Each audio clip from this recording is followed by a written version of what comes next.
Hey guys, welcome back to History with Mrs. Lee. Today we're going to be looking at the causes and effects of the War of 1812, also known as the war we didn't actually need to fight.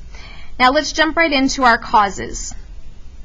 Britain was impressing our sailors and ships, and we talked about the word impressment. Impressment is like kidnapping and forcing somebody to join your military, and you're going to go ahead and take their ship while you're at it.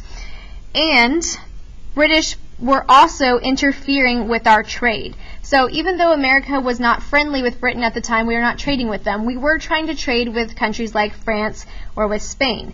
And Britain had made it a law that any British ship that saw a neutral or enemy ship in a French port was supposed to take that ship.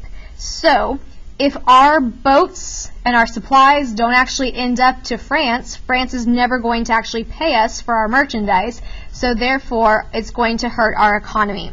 The final cause of the War of 1812 is that the British were giving weapons to Native Americans, mostly in that Northwest Territory area, to keep Americans from moving further north into British-held Canada and further west.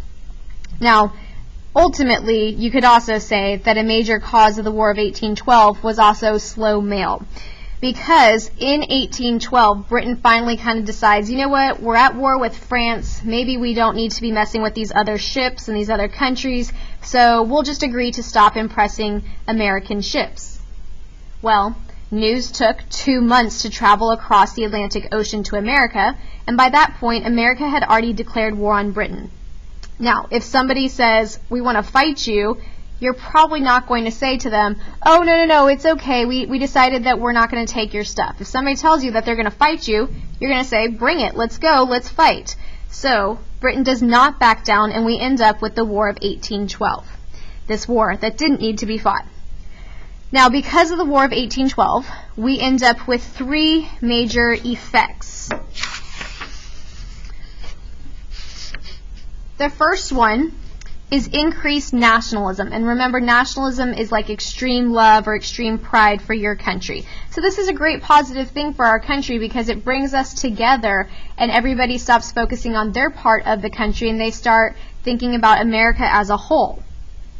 The next thing is that the War of 1812 has now weakened Native American resistance, and so now it is going to be easier for Americans to start moving west. And we're going to talk about Manifest Destiny and the movement of Americans west across the continent later on this year. Finally, the most significant effect of the War of 1812 is that U.S. manufacturing and industry grew. We could no longer count on Britain and France and Spain to supply us with things like clothing or furniture or weapons, whatever. Because of this time period, this War of 1812, we are going to have to learn to rely on ourselves. We are going to have to learn how to make these things for ourselves, and therefore, manufacturing is going to grow. We're going to start to see more and more towns build up factories where they can start producing these goods here in America. And remember, when you do something at home, we're going to refer to that as domestic. So domestic manufacturing and industry grew. This is eventually going to lead to the Industrial Revolution here in America, which will then see more effects like people leaving the rural areas to the urban towns so that they can get job opportunities in these new factories thanks to the War of 1812.